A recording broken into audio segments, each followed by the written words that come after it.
I'm live on this. I'm live on YouTube. I'm live on YouTube. Um,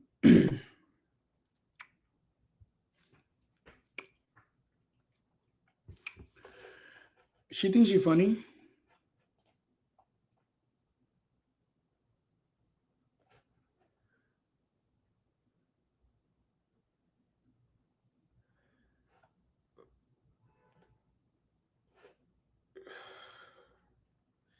She thinks she's funny. So let me remove this and let me add this.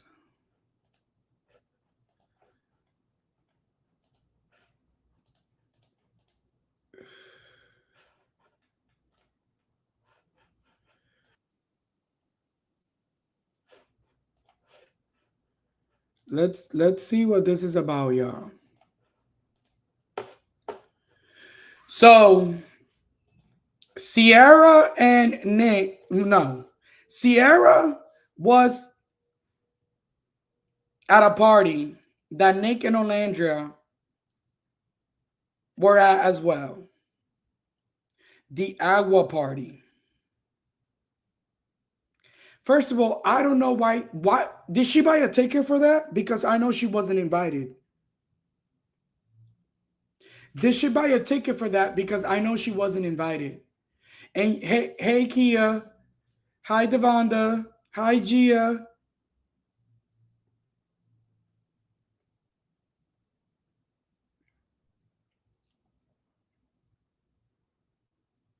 Thank you for joining me, y'all. Thank you for joining me. And yeah, excuse my voice. I'm in the process of healing. Excuse my voice. And I don't think that this live is gonna do my voice any help because I wanna scream. I wanna scream. Because why am I hearing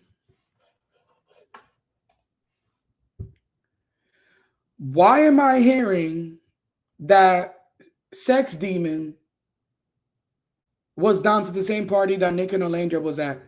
And she was posting videos on Snapchat shading them. Girl, this is, you know what? Actually, girl, everything they said about you is true. Everything they said about you is true. And actually, you are a racist. You are a racist. You want to know why you are racist? Because when people called you out on that racist shit you said, you wanted to still double down. And look now, a woman that you called your friend, a bitch that you called your friend, now you dogging her. Now you dogging her out. Why? Because you're mad? Because you're mad about how you ended up in the show? Because you're mad that you didn't become the huge superstar that you thought you were going to be?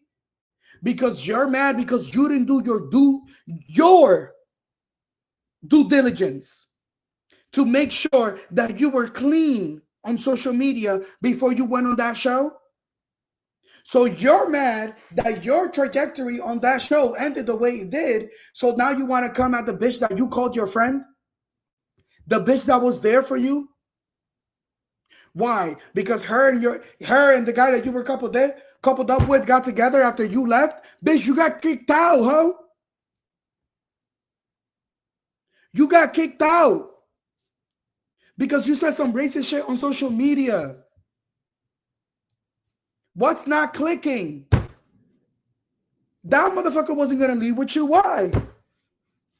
Why will he leave with you? You already done gave him the pussy. So it's not like it's not like he really needed to like, oh my God, let me leave with her because like I still need to hit. No, he had already hit. Couple times actually. A couple times actually. So he wasn't gonna leave with you. So I don't understand the rage. I don't understand the rage. I don't get it. I don't get it.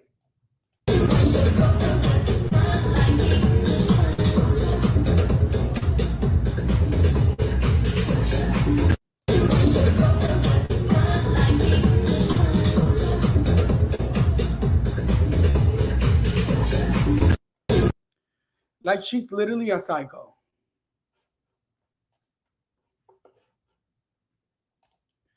She's literally a psychopath. Because I don't know. I don't.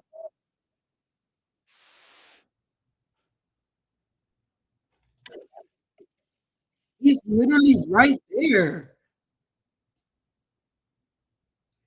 He's literally right there. Like she's literally dancing right in front of him.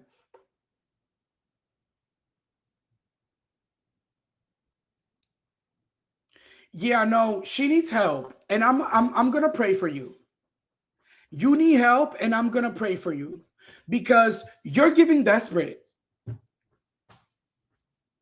You're giving desperate. You're giving, I really cannot get over this boy, so I'm gonna show up to his place of work until he notices me. And baby, I feel bad for you.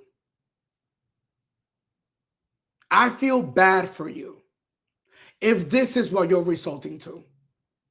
To be completely honest, I thought you were better than that. Actually, and my bad for thinking that.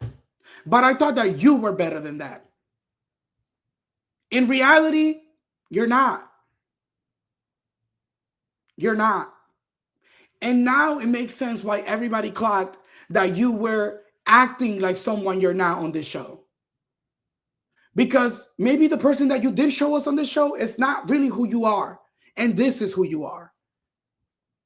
Conniving, calculated, evil, desperate. And I can go on. Why? That's the common denominator. The question that I keep asking, why? You're in this situation because of something you did.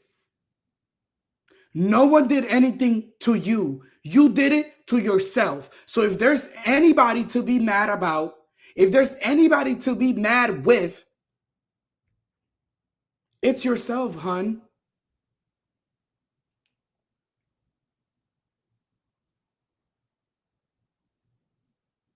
This is weird. This is desperate. This is beneath you. And I can't believe that you really showed up to a party where Nick was DJing and you were really dancing and shaking your ass, hoping that he noticed you, let alone talk to you. Do you see who he has next to him? He's not going to talk to you, girl. He's not going to talk to you. And you already burned that bridge. You already burned that bridge. You had the chance of talking to him. If you actually wanted to go about this the right way, you would have stayed your ass shut after you left the villa. And you would have waited for Nick to come out of that villa, and you would have then requested to have a private conversation with Nick. Instead, you decided to run to social media and start throwing shade. So of course he don't fuck with you when he comes out and he sees that you've been throwing shade. You like to throw the rock and hide your hand.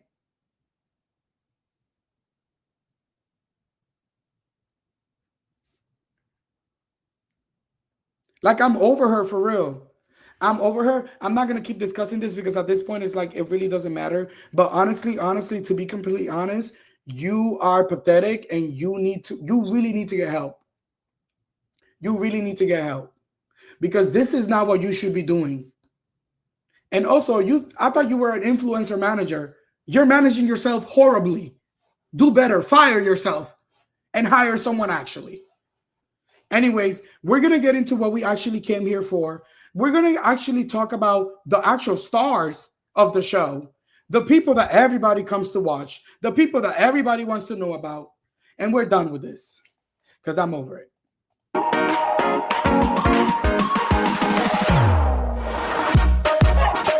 Welcome back to Go Off Sis. This is our second special episode for you, brought to you by Target. And if you haven't listened to the first episode, we were joined by Melissa Butler. Go back and do that now, please. If you have any questions about why we're working with Target, about what these episodes are about, and about HBCUs in general, please go back. Listen to that episode. Do that right now. And then come back and join us. All right. If you don't already know, I am Kathleen Newman-Bermang, the Senior Content Director of Entertainment at Refinery 29, forever a part of the Unbothered fam. And I have my co-hosts, Sandy and Claire, with me on the mic. Sandy, Claire, go ahead and introduce yourselves. Hey, y'all.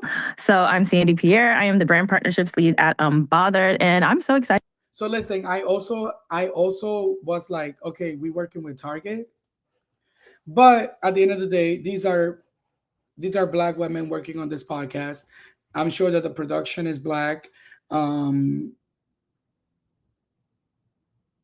They had a disclaimer at the beginning of the episode where it says go back to the other episodes so that you can understand why we're working with Target. So I'm gonna give this Black people grace. Excited to be here. Honestly, I'm getting used to sitting in the seat, so thank you for having me. But Chelsea, we still do miss you. Oh, Chelsea, we miss you. We do indeed. Hey, y'all. My name is Claire Teku. I'm a social producer with Unbothered. I think late in school, it was so beautiful. To Tuskegee for building a personal brand of products. Target support goes far beyond. We are joined by Olandria Carthen, aka Bama Barbie. She stole hearts and honestly the show on Love Island USA season 7 with her poise, her relatability, and a love story we were all rooting for. Shout out to Nicolandria Nation. I know you're listening, Nicolandria Nation. We got you. And on her own, Olandria is just as impressive off screen. She's a proud Tuskegee University graduate, and she's balancing her corporate career with modeling, brand partnerships, and building a personal brand rooted in authenticity. Olandria, welcome to Go Off Sis. Thanks for having me. I'm super excited to be here with you guys. Thank you so much for being here. And yeah, the episode, we've been talking about HBCUs. We've been hearing from alumni, and we want to hear how Tuskegee shaped you as the person you are today. So, as we all know, I went to the HBCU, Tuskegee University. That is, I would have to say Tuskegee, I don't know, it's just so filled with such rich history. Being the first in my family to go off to college and things like that, I feel like Tuskegee was more so like home for me, like a home away from home. A lot of my peers, like the upperclassmen, truly took to me as far as like showing me the way, because I didn't really have like people to rely on in my family to show me like how to get through college and things like that. So I really felt like my professors, upperclassmen, truly took me under their wing and showed me how to navigate the college space and showed me how to navigate what life looked like after college. Because no one in my family could do that. I literally was navigating that whole reality on my own, which is the hardest thing I've done thus far. Tuskegee definitely set me up as far as like teaching me the value in internships and things like that. Literally, y'all, I would literally go home every single summer. Didn't know what an internship was, didn't know what a co-op was, and would go home and work plant jobs because that's what my parents do. That's what my family do. And I didn't really know like what the value was, what the value in like internships and co-ops, what that looked like how you could set that up. So my advisor literally called me one day. It was like, you gotta, have a more competitive resume. You need to get equipped as far as like getting in with these 45.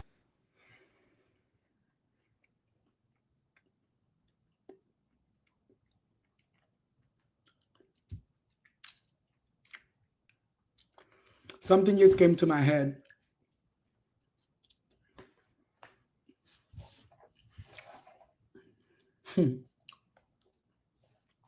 They want to talk all that shit about Olandria, but Olandria is the only bitch that is out here doing shit that's educational with a real purpose. Send me other people's interviews that they're talking about shit like this. Send them to me. I want to hear them. Everybody. Ace talking about his platform is about positivity and changing the world. Send it to me. Send it to me. Everybody want to talk shit about Olandria, but the only bitch that is out here actually doing impactful work, the only bitch that is actually out here doing impactful work, and y'all know how this is how I talk. This is how I talk. I don't mean to call Olandria a bitch. It's not none of that. It's not none of that. So don't make it weird, please. Don't make it weird.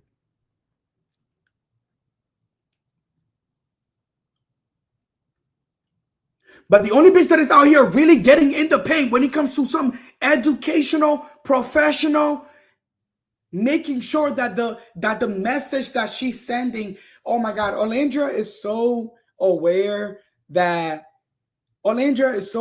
she has so many eyes on her, and she is so aware that there's so many people looking up to her that she is making sure that while she has all of these eyes on her, she's showcasing things that matter.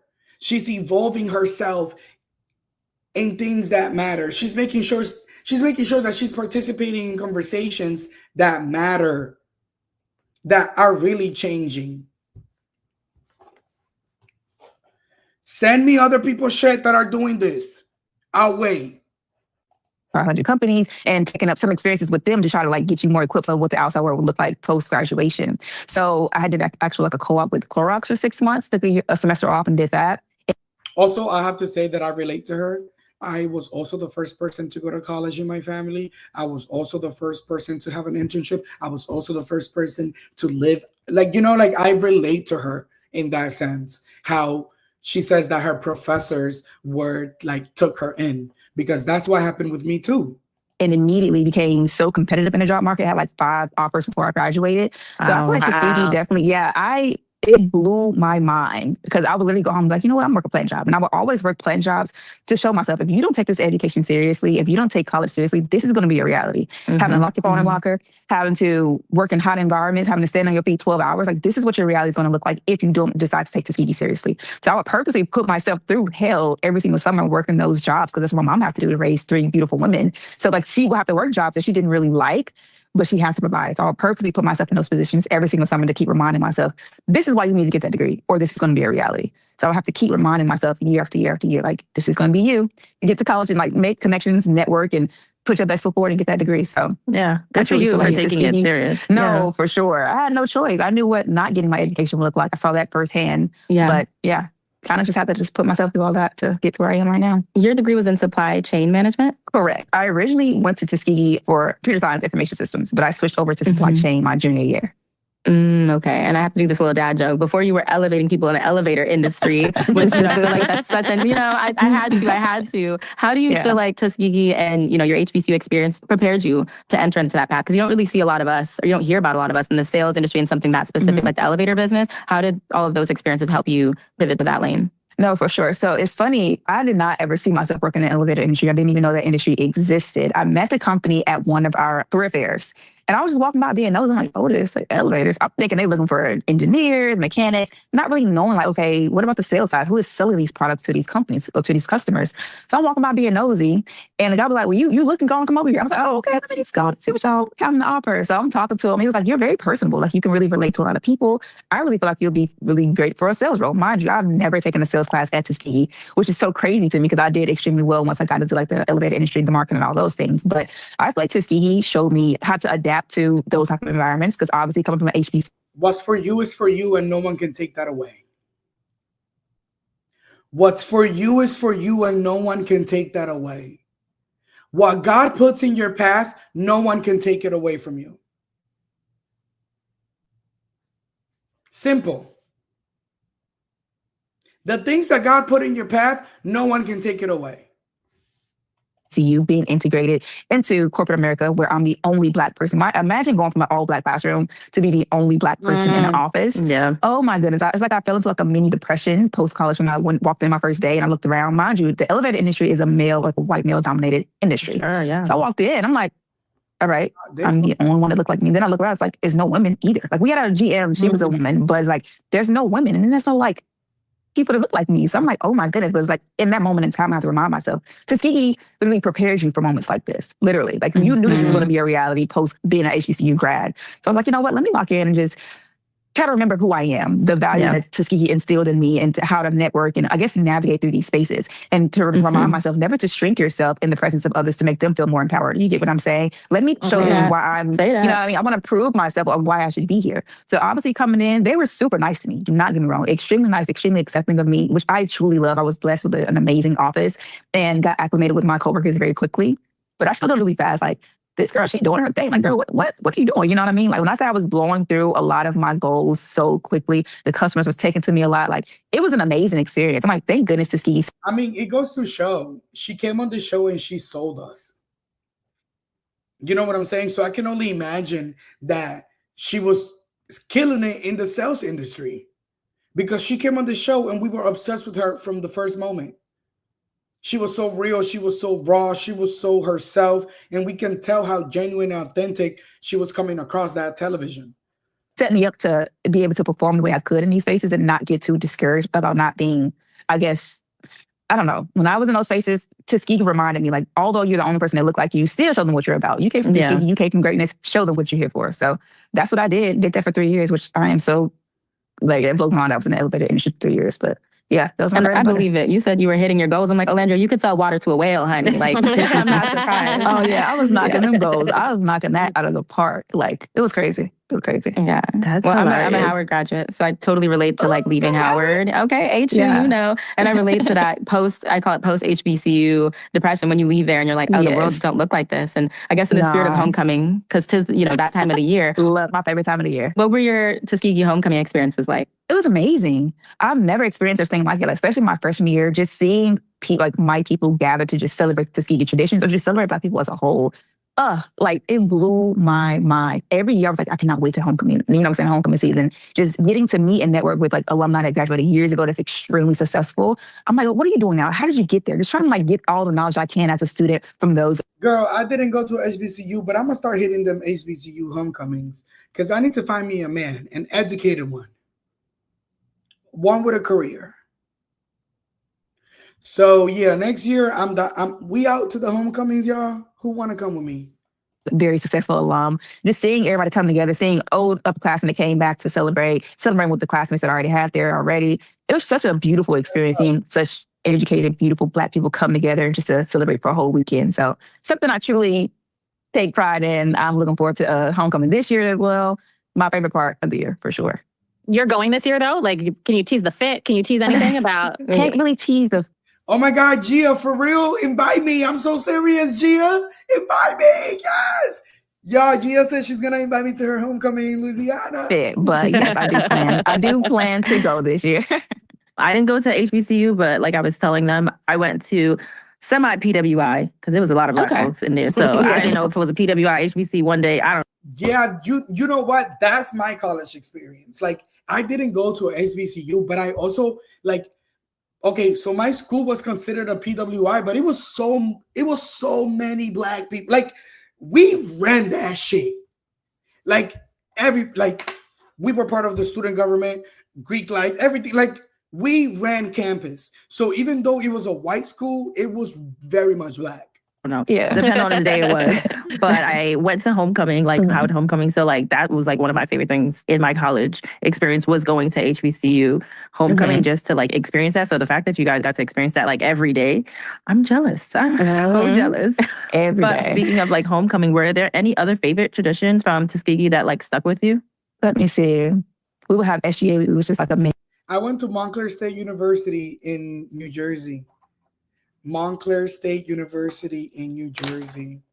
Homecoming, even convocation in the chapel. That was a tradition, a Tuskegee tradition. Even the band at the games. No way. You did not just say me too. For real? You went to Montclair State too? No way. Yes, I went to Montclair State University. That's a tradition. We love the band. We always show them so much love. What else do we do? Did you participate in anything? Were you on any teams, any groups?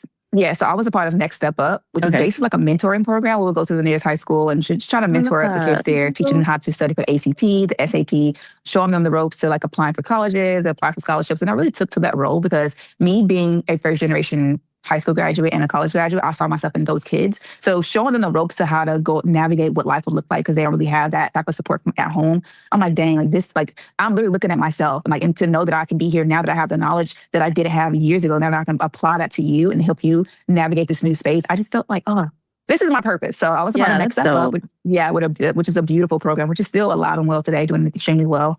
I also worked in TCAL. It's not called TCAL right now. It's called REACH, which is like a tutoring program at Tuskegee that kind of help like kids that like students that's falling like short in the academic space. So I would put together like PowerPoints and things like that to help their studying skills, to help them improve how to study for tests or quizzes or anything like that. So I would put a lot of time into my classmates, students, and things like that to teach them how to study. I wasn't necessarily a tutor because I couldn't really teach people like things like that. I can only teach myself, but I would teach them ways to study or to be better. I was part of that. I was part of street team, to basically like help with the overall morale of Tuskegee when it comes to game days or anything upcoming. That's a fun little to get the morale going with the students. Baby, service is within her.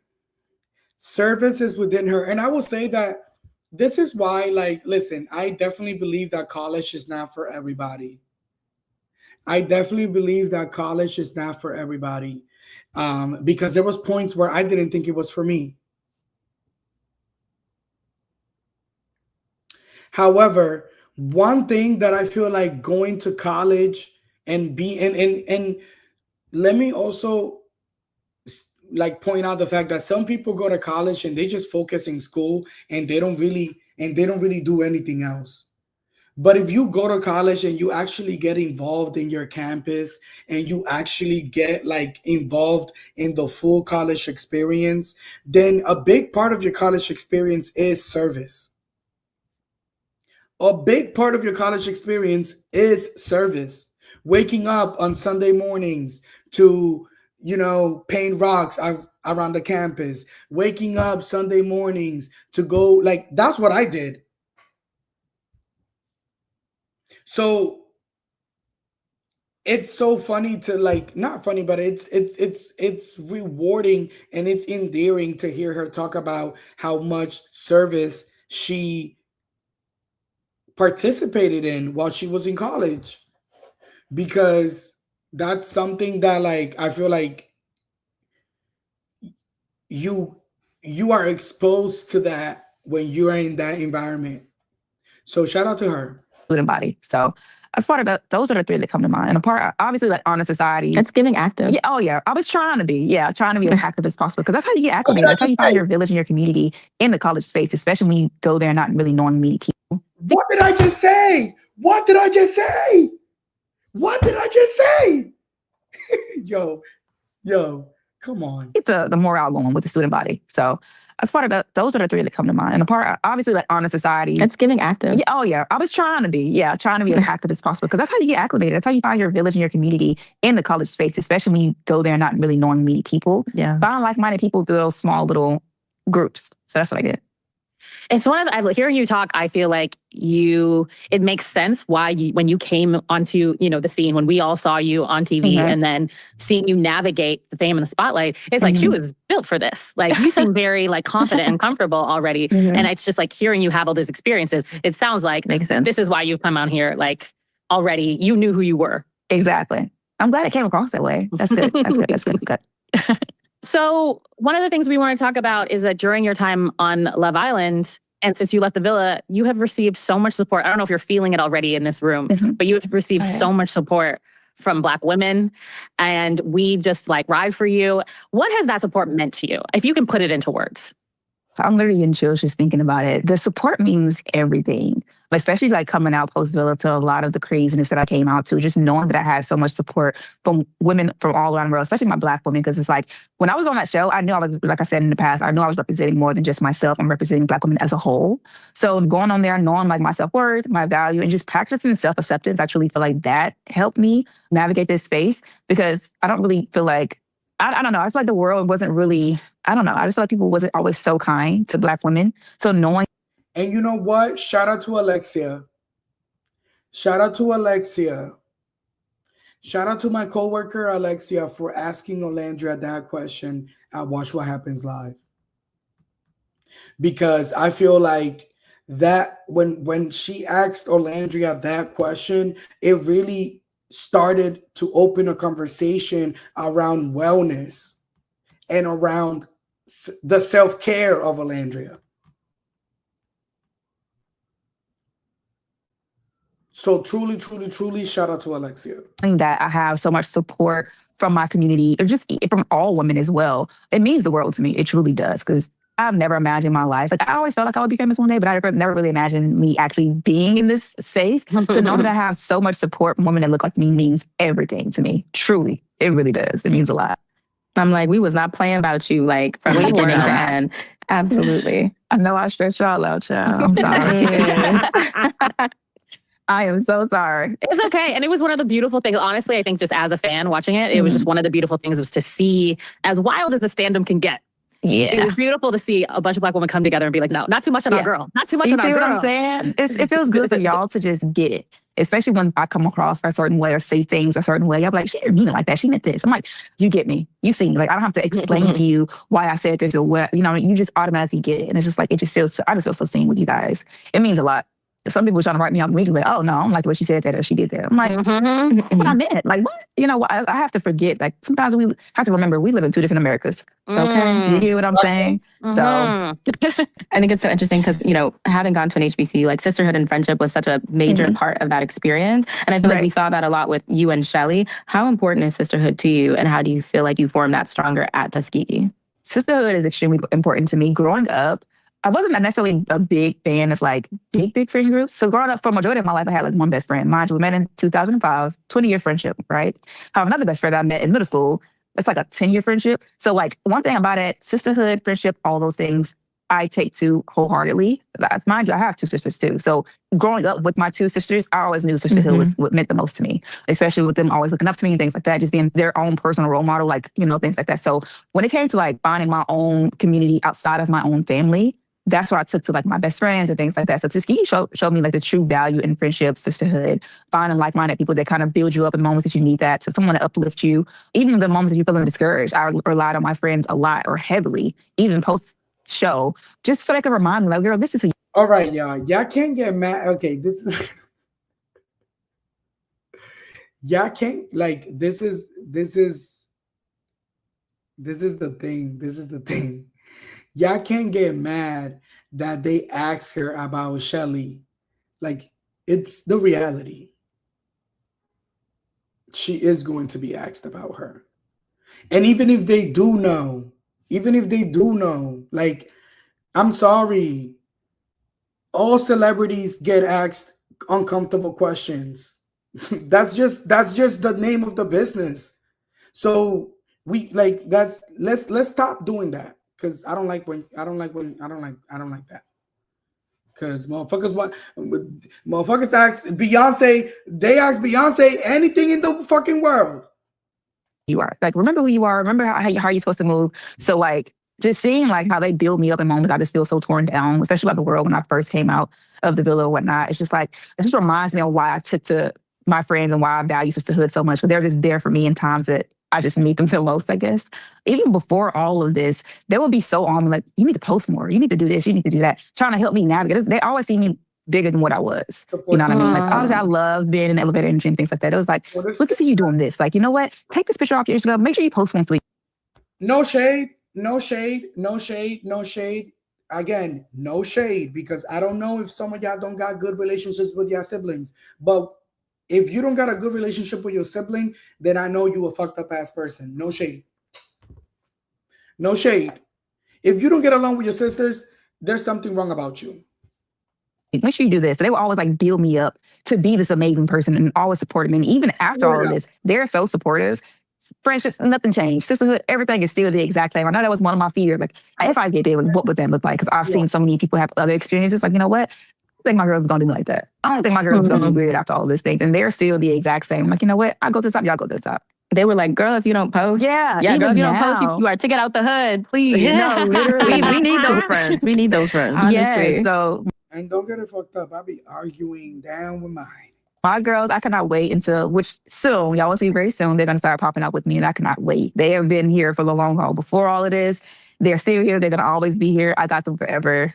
Love my girls. And I just want to say, the girl who was holding it down for you on TikTok or Instagram, one of your friends, oh, she did the dang thing. My absolutely. And she was like, after I got out, she was like, girl, I'm going to log out. You just stressed me out too bad. She was so stressed. She didn't log out my whole Instagram. She was like, forget this. I need to take a break. But she did extremely, extremely well. I had a whole group behind all of that. But yeah, she ran it all. But as far as like pushing content and getting acclimated, they even made me my own personal email so brands can like reach out to me personally. Mind you, I didn't even ask them to do that. They were like responding for me, like, she's still in the villa. She's, she'll get back to you as soon as possible. Like setting me up for success while I was still on the show. Like, I've never seen such women come together in support of another woman. They're not looking to be noticed. They're not looking to do nothing. You know what I mean? They're not having their hands out. They are literally just want me to be so big. They want me to be so successful. And it's like, because when you have a real bitch next to you, when you have a real bitch that really fucks with you, they don't give a fuck about you doing anything for them. They're gonna want to see you win.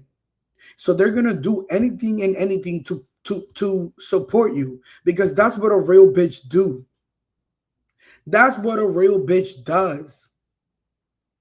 You show up for your friends because you want to see your friends win no matter what.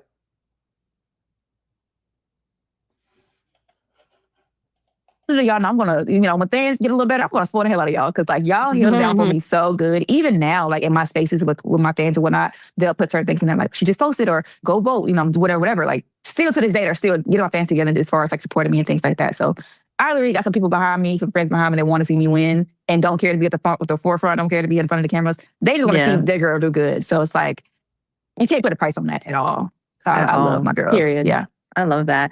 Well, I'm sure we all want to know genuinely, just like, how are you doing? Like, how are you feeling?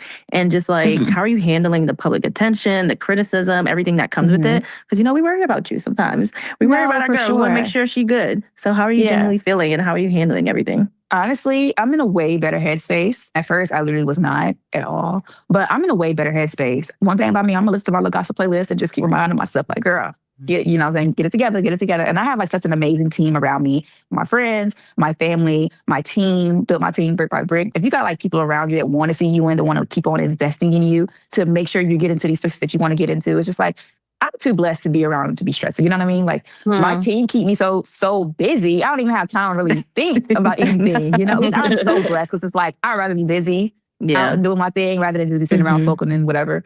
But I'm doing way better mentally. I'm in such a better space. Yeah. I'm doing really good, so no need to worry, guys. Good. Good. Way No, better. we need to This is good to hear.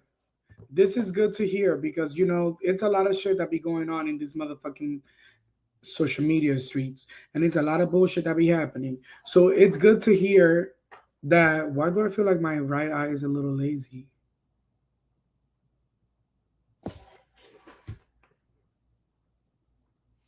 Anyways, it's very good to hear that she feels good.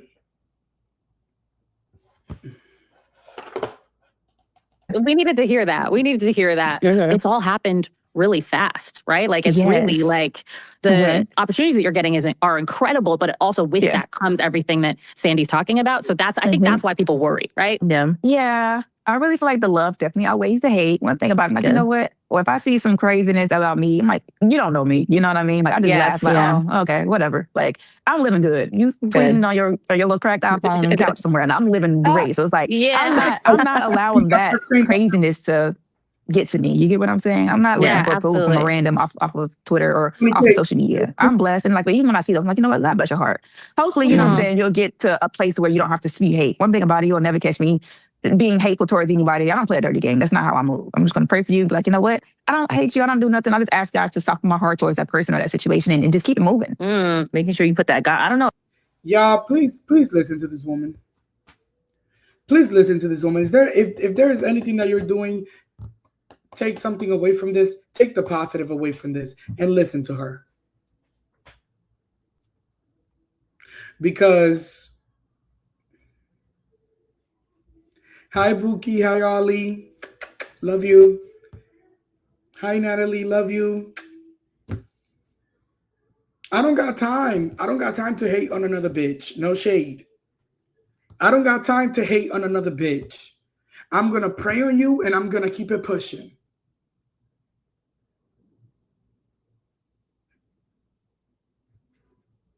Fuck. If you were able to put the gospel playlist on the show too. No, not as much, but I did pray. Trust me. Okay. So situations doing like, acapellas. Yo, for sure. I have to remind myself. Like, so shout out to you. She don't play. Okay, I said Miss Felicia raised y'all right. For sure. I'm not gonna get on no TV show. I'm behind. I'm gonna come in like she did not play. You definitely did her proud. You did us all proud. And one of the things I think that has been so interesting to watch your journey. I am also in an interracial relationship. I am married to a white man. Okay. I've mentioned that on this podcast a few times. But watching you and Nick, I mean, I was just like Nick Olandria high from the beginning, but it has been. It's no shade. I don't feel no type of way when black women date white men. Because black women are not appreciated by black men. So no, y'all are allowed to date whatever y'all want. Black women are allowed to date whatever they want. Now, black men, I hate when y'all date white bitches. No shade. Very relatable, because I also relate to not thinking that, this was going to be what my husband looked like. When I was 20 years old, if you asked me that, I would have said, no, I'm going to be married to a Black man. But, I fell in love with somebody who treated me really well and who treats me like a queen and is frankly obsessed with me. And we know that Nick is too. So I want to know, since Nick wasn't, quote unquote, your usual type, did you ever think this was the relationship that you would be in? And what advice do you have for young women who maybe prioritize preference over treatment in relationships? Right. So it's so funny because before all of this, I was always open. Obviously, I love Black love. Like, I grew up in the Deep South, seeing Black love like that. Obviously, my mind goes to that first. But I don't know, moving to Houston is such a big melting pot. I've talked to Asian guys. I've talked to Hispanic guys. Y'all, I've talked to people, okay? I never thought I was going to be in like a publicized relationship with a white man. No, I did not. But it's like, I'm just so baffled because it's 2025. I thought we were in a progressive society. But to know that people would hate you because you're giving a white guy a chance, I'm like, I understand it. It's 2025. This is not Loving versus Virginia. Like, I'm confused on white. I think the problem was also the fact that a lot of women were jealous. No shade. We gotta clock it. We gotta clock it. We gotta clock it. A lot of people were jealous. A lot of people were jealous. Why not me? Why she get him? That's what was happening. No shade. Thank you. I love Black love. One thing about me, I'm a huge advocate for it. You know what I'm saying? But just because I chose love over preference, you hate me. You think I'm pushing this whole agenda? It's like, no, I'm with somebody that truly values me, that literally worships the ground that I walk on, and that hears me. You get what I'm saying? Like, he treats me well. He treats me good. I'm not understanding the whole discourse on social media and for the whole social media to be so fixated. He treats me well. He treats me good. He treats me well. He treats me good.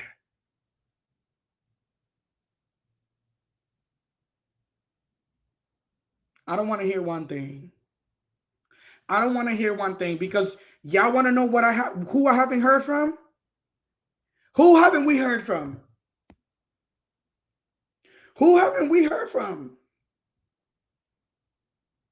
Yeah, no. On me and mine. It's like, all these people that that's a part of the show, and you're so fixated on me and mine. I'm not understanding that. It's not for us to understand, obviously, because they have their own. Yeah, I like, don't touch get grass. Please, immediately. Please go touch some grass. Yeah, and I think it's interesting because, as someone, like I said, I'm like deep in the Olandria hive, so I see how he supports you and how, like you were talking about, the people in your life who champion you, who want you to succeed. It seems, at least from the outside, that Nick is one of those people. And 100%. so that, to me, as someone who does what we do, go off cis, unbothered, we champion Black women. We want Black women to be happy and to succeed and to be loved properly. And that is what we're seeing. So anybody who doesn't also see that and want that for you, that's not somebody you should care about. Right? And I don't. How did Ace catch that stray? Y'all caught that Ace? Y'all caught that Ace stray? Y'all caught it, right? Let me rewind. Champion Black women. We want Black women to be happy and to succeed and to be loved properly. And that is what we're seeing. So anybody who doesn't also see that and want that for you, that's not somebody you should care about. Right? And I don't. Good. You know what I'm saying? And I don't. And I don't. And I don't.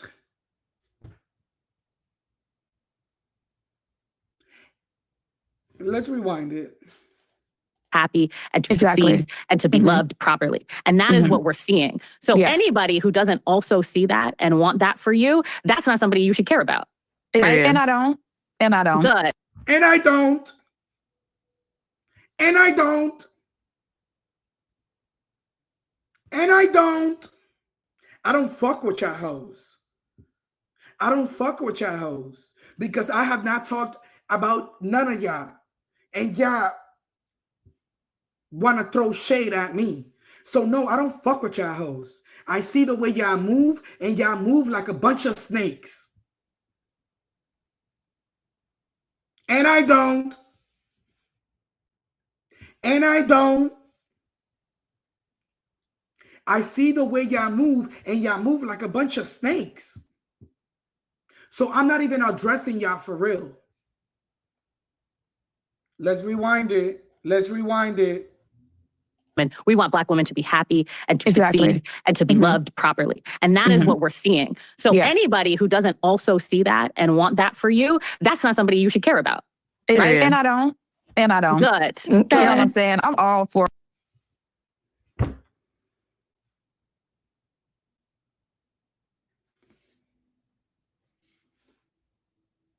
And I don't. And I don't. Child.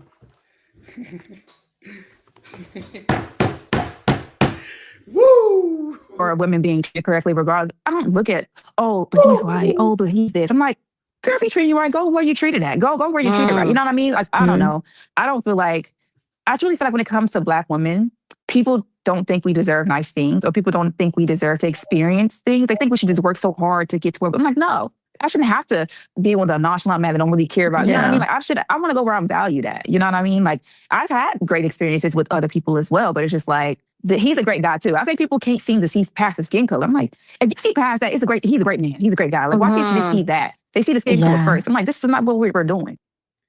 He's a great guy. He's a great man. He's a great guy. He's a great man. Tell it, Olandria. Tell it, Olandria. Tell it, Olandria. He's a great guy. He's a great man. Oh, child. Yeah, he's a great guy. And if Nick was treating me terribly, I wouldn't be here. I wouldn't be with him. You get what I'm saying? But he treats me good. I wouldn't be with him. So we are together. That's one. So stop making it seem like they not. I wouldn't be with him, meaning that's my nigga. So stop making it seem like it's not. Because y'all get on my nerves. Y'all get on my nerves. Shit. This is what y'all see online. He treats me like that off screen as well. Treats me amazingly. One thing about it. Wait, okay, just because I'm nosy, I'm sorry. Give us an example of something recently that your man has done that just made you go, this is a good man, Savannah. Well, even when it comes, because I don't necessarily share all my things to social media, because it's like, you give them in and they take them out every time. But when it comes to me, like, getting certain opportunities. I don't really share all my shit to social media, but motherfuckers was over here. Let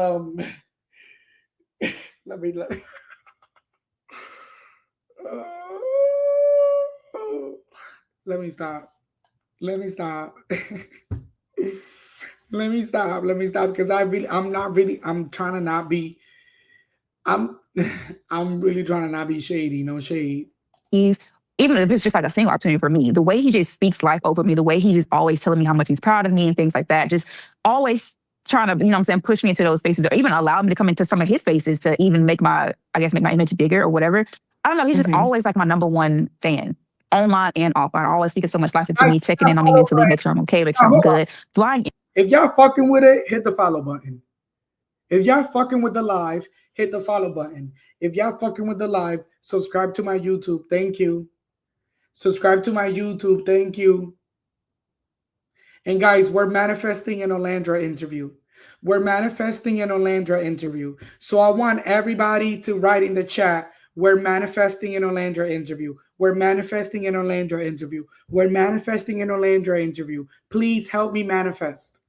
Please help me manifest. Because I want to give the people's interview. Help me manifest. Thank you. And like, even when the fashion week with New York, Nick had no plans to go.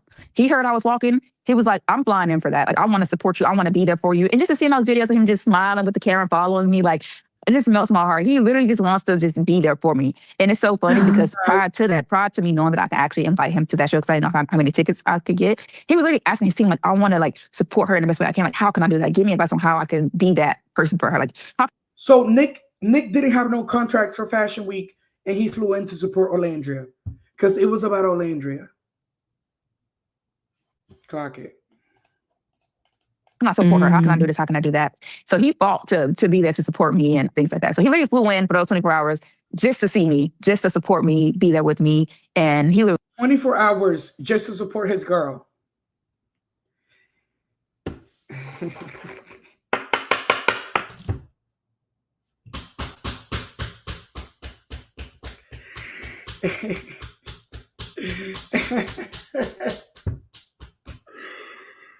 Like like it makes me feel like, oh my God. Like it makes me feel like, wow. Yeah, please don't ever beg no motherfucker for no shit. No, don't ever beg no motherfucker for no shit. Because what a motherfucker won't do, another one will.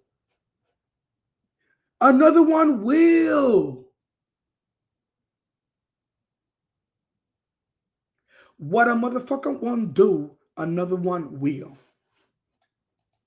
It was like, I hope you know, like, you're the only reason why I came to New York. I really just want to support you and do that for you. So I'm like, that's the conversations people don't see. And it's not for them to see, it's for me to see and for me to share with people. But one thing about it, Nick is going to make a way. His schedule is dumb packed. If he got to cancel the show, if he got to move some things around and be there for me to support me in that moment in time, he would do just that. No arguing, no questions. Like I'm going to be there for Olandria. Like I'm going to go with her. Like, you know what I mean? So he don't move that schedule around for me every time and make a way. Do you see our faces? Yeah, our faces. Baby. If your man not trying to move his schedule around for you, he ain't shit. Simple. Simple. Because a real man does. And I'm not saying that your man has to be like at your feet. That's not what I'm saying. So catch it. Like, it's no way that the internet can open and give that up. Just right to please them. Like, girl, what? No. One thing about it, I got a very supportive person. And we're blushing. And I'm like, I feel so much joy to see a Black woman be treated well by anybody. Do you feel like being doted on, being treated this way has brought out a different side of you? Do you feel like showing up acts of service and these words of affirmation have always been your love language? Or how have you seen yourself evolve being in this type of a dynamic in this moment? Being in this relationship with Nick definitely has softened me a lot. Mind you, this keeps coming up. I've only been in one relationship, been single for 5 years. I just came a little more hardened over the years. I haven't been as soft as I would want to be, which is probably was a turn off to a lot of the guys I was talking to. I'm like, you don't make me feel safe, so I'm not going to give you that soft, lovey-dovey woman that I want to give you. I don't feel safe with you just yet. But with Nick, it's just like he doesn't have a nonchalant bone in his body. He gonna, you know what I'm saying, tell me how he's feeling. If I'm upset, if I'm mad, he's like, can we just talk about it? Like, I've never seen that before, okay? And it's just, I don't know, even with the whole physical. If I'm upset or I'm mad, he says, can we just talk about it? So not only have they had good times, they've also had bad times. Clock it. Clock it. Clock it. This is a real relationship. There's ups and downs. And y'all gotta understand that not everything is gonna be said in a dramatic way, because the ups and the downs don't gotta be a dramatic moment. Look how she said it. If I'm ever mad, he always says, "How can we talk about it?" Yeah. Physical touch thing. Physical touch has always been at the bottom of the list for me. Because I got so turned off with me. I'm like, why's your love language always just touch? That is disgusting. Like, what is it? Like, you know what I'm saying? But with Nick, it's just like, he makes me feel so safe and so comfortable. Physical touch has been like climbing the ladder for me. It's like, wait, I don't mind being like very physical with you. I don't mind like being all lovey-dovey with you. You make me feel so safe, make me feel so seen. You support me so hard. You know, cameras off, you support me so hard behind the scenes. It's just like, I don't know. I feel so soft. I feel so girly. I feel so like lovey-dovey with him. I have not felt like that in years. I didn't even think I can get back to this space. And for him to just bring that out of me, it's just like, no way they think I'm...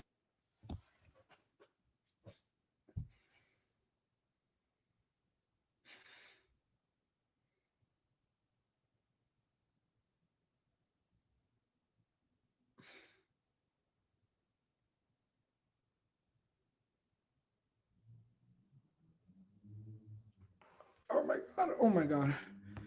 Oh my God. Oh my God. Oh my God. Oh my God. Oh my God. Oh my God. Oh my God. Oh my God. Oh my God. Oh my God. Oh my God. Oh my God. Oh my God. Oh my God. Oh my God. Oh my God. Hold on. Hold on. Hold on. Hold on. Hold on.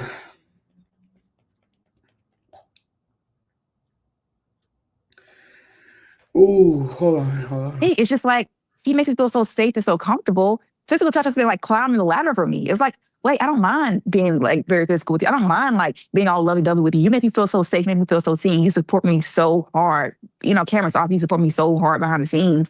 It's just like, I don't know. I feel so soft. I feel so girly. I feel so like lovey-dovey with him. I have not felt like that in years. I didn't even think I can get back to this space. And for him to just bring that out of me, it's just like, no way they think I'm going to give this up just because they don't like what we look. You know what I mean? Like, no. No, I feel like Yeah. I can relate to that too. And just like, Ain't no way I'm going to give this up just because y'all don't want me to be with this man. Y'all heard that, right? Y'all heard that, right? Ain't no way I'm going to give this up. Ain't no way. Ain't no way. Ain't no way. experiencing just the men out here, which has been very ghetto. But like when you meet that right person, because like you say, like, I don't really hold hands, or, you know, I don't really like to talk on the phone. But then like you meet that person that brings that out of you. So, and then like they can do the bare minimum. I'm like, he opened the door for me. Oh my God. Like and you forget like the how like you're supposed to be treated. It's literally the bare minimum, but you're so used to like toxicity and like. Guys, there's 200 people on this TikTok, and I need 200 more subscribers on my YouTube. Please, please, please subscribe to my YouTube. It's linked in my profile. Please, please, please. I really would appreciate it. I want to get to 1,000 subscribers. Please. Like all of that, like you start to forget, but once you find that right person that brings that soft side of you and like treats you the way that you deserved, it's everything. No one can ever play with you after that. Exactly. Like, oh, you done mess around with some of my words. Like, try it over with. You know what I'm saying? Okay. I'm happy for you. All right, Olandria, we got to talk about Fashion Week because we loved seeing you walking on runways. We want to know, you know, we've been talking about how like your time at Tuskegee set you up for your career and set you up for, you know, the rest of your life in entrepreneurship. And we just want to know what's next. Like, is there more modeling in your future? What are the big goals? What's happening? Tell us everything.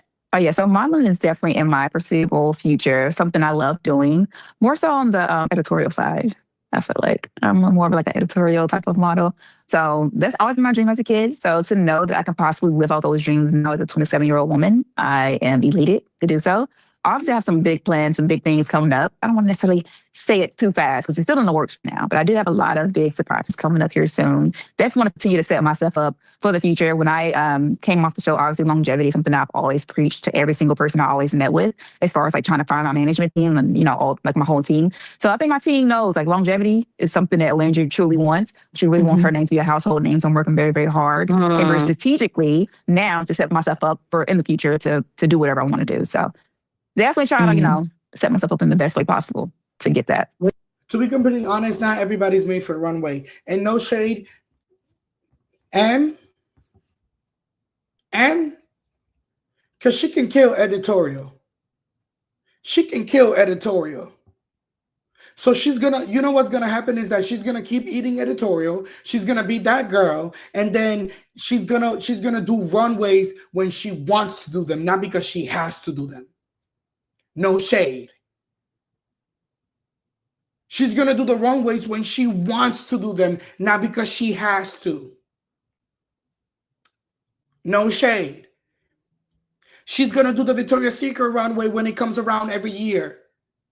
She's going to get booked for Fashion Week runways, Paris Fashion Week, everything.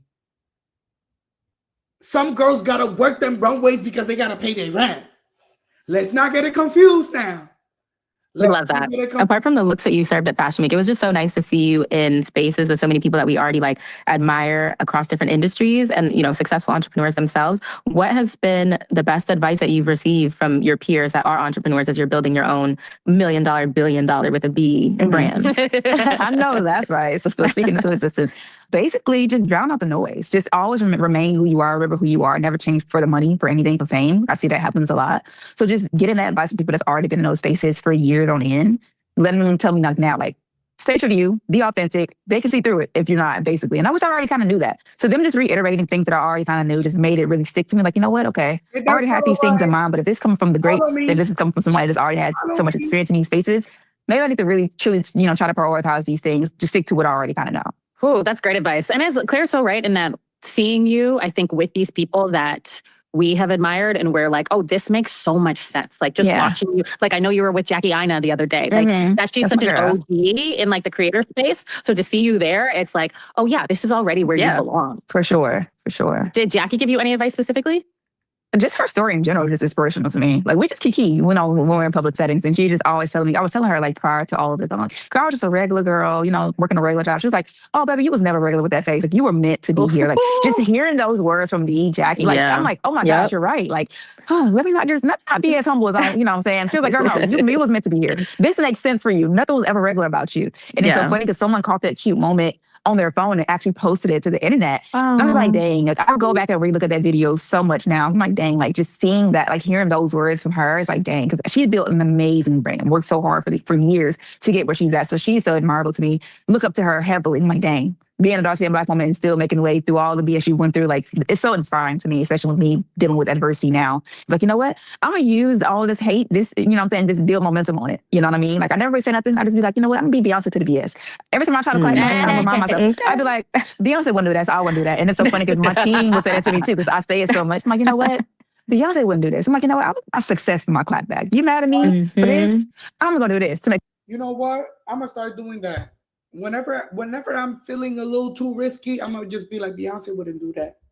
Beyonce wouldn't do that. Beyonce wouldn't do that. Beyonce wouldn't do that. I'm gonna start saying that. Beyonce wouldn't do that. It didn't even matter. You know what I mean? Like I let my success be like my BS talk, about my shit talking, basically. Like I'm not gonna do nothing. You say I'm too old for the VMAs? Okay, maybe just go ahead and bag this partnership with That's Me, make it even matter. Now make it one. Exactly. You know what I'm saying? You said my highlighters too. You know what I'm saying? My concealer stuff is too bright. Like work with these makeup companies and see what's up. You know what I'm saying? Like I'm gonna make you eat those words every single time. You know what I mean? And I'm gonna move with grace every single time as well. So you don't say comments. I'm like, you know what? I'm praying for you. The story was already written for you, so you was meant to be in every space that you're in. Oh, thank you. Period. Thank you. I do have one last question as we go back to HBCU talk. Will Marcel be... I have so many questions. I know, we can be talking all day. But I do want to know, Y'all are so funny. Will Marcel be attending an HBCU? Would you like him to be attending HBCU? The Marcel of it all is taking me completely out. I'm not gonna lie, his middle name still baffles me to this day. I'm like, Marcel? Like, for anyone who does not know, Nick's middle name is Marcel. And when they were on the show, they had to take care of like a fake baby, and they named this fake baby Marcel. So now how the internet runs with things. The internet has now decided that your child's name is Marcel. Yeah. So I mean, we're talking about legacy. So yeah, we want to know if legacy-wise, if Marcel's going to an HBCU. I'm gonna advocate for her for sure. Period. Period. I will for sure be a big advocate for HBCUs. I'm gonna support Marcel whatever he decides to do. Yes. But I'm definitely like, let's visit a few HBCUs and see how you feeling, son. Just put in a good word for Howard. I'm just saying. I'm biased, but Howard might be I'm put in a good word, but we visiting Tuskegee first. Okay, just as long as you know. Well, the future is bright for you, Olandria, clearly. Thank you. And we know that you are going to build an incredible legacy, and this is just the beginning. We want to say thank you for joining us on Go Off, Sis.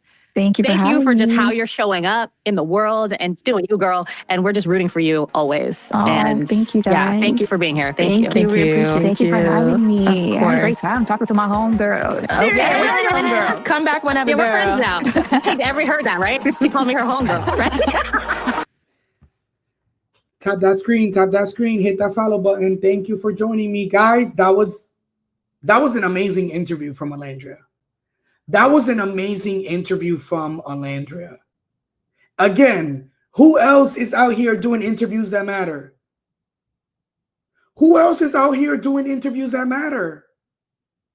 Because a lot of people like to talk shit, but the first interview that Ace did was to be messy.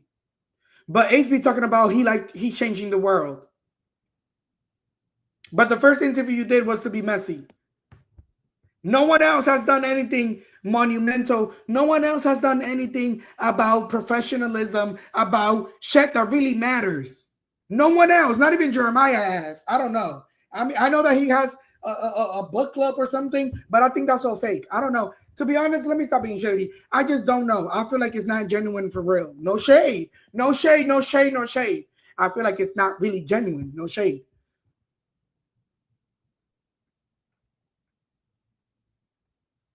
So y'all need to stop acting like no. Yeah, other people don't even got substance for real. They're not even doing shit. All they doing is for a check. Everything is for a check. They're puppets. They're being placed here. And you know what? Make that money. But if you can find a way to do that while still doing shit that matters, That's Olandria. That's Olandria. And that other sex demon talking shit from outside the party, I feel bad for you. I feel bad for you. You really thought that you were going to go over there and shake your monkey around Nick and that he was going to say something? He don't like you, girl. You really thought you were going to shake that monkey. Funky monkey. And that. He don't like you. He does not fuck with you.